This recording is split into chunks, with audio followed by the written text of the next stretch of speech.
एक मोठी बातमी आहे। रवींद्र धंगेकर उपमुख्यमंत्री एकनाथ शिंदे यांची भेट घेणार आहेत। जैन मंदिराबाबत एकनाथ शिंदेंना ते माहिती देणार आहेत। मुरलीधर मोहोळांनी जमीन हडप केल्याचा धंगेकरांचा आरोप आहे। जैन मंदिरात येण्याचं धंगेकरांकडून एकनाथ शिंदेंना निमंत्रण देण्यात आलंय। माजी आमदार रवींद्र धंगेकर यांच्याशी संवाद साधलाय आमचे प्रतिनिधी रोहन कदम यांनी।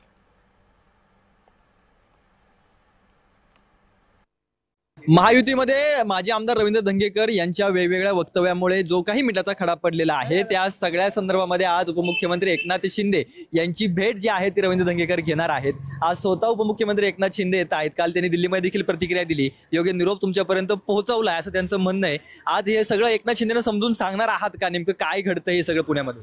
मी समजून सांगणार इतपत त्यांच्या एवढा मोठा नाही। मी कायम त्यांना विनंती करत आलो, आजही विनंती करणार आहे। जैन मंदिर मुक्तीसाठी त्यांनी परत एक नारा दिला पाहिजे आणि त्यांनी स्वतःहून त्या जैन मंदिरला भेट दिली पाहिजे। जैन मंदिराच्या बाबतीत जो निर्णय होणार आहे तो निर्णय त्यांनी पुढाकार घ्यावा आणि ज्या दिवशी ते पुढाकार घेतील किंवा ते मंदिर मुक्त होईल त्या दिवशी मी सगळ्यांची माफी मागून मी माझं जे बोलणं हे थांबवणार।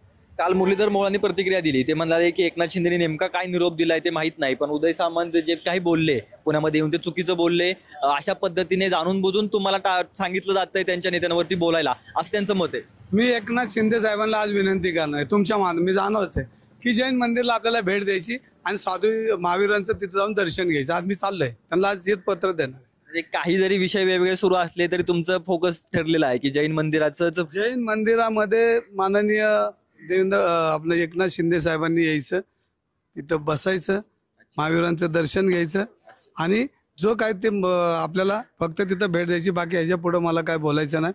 तो जो निर्णय घेतील त्या तिथं त्यांनी जाहीर करावं। मी आता त्यांच्याकडे चाललो। नेमकं हे सगळं प्रकरण कोणत्या मुद्द्यावर येऊन थांबणार आणि खरंच हा व्यवहार जो झाला आहे तो रद्द होतोय का आगामी काळामध्ये, हे पाहणं देखील तितकंच महत्वाचं आहे।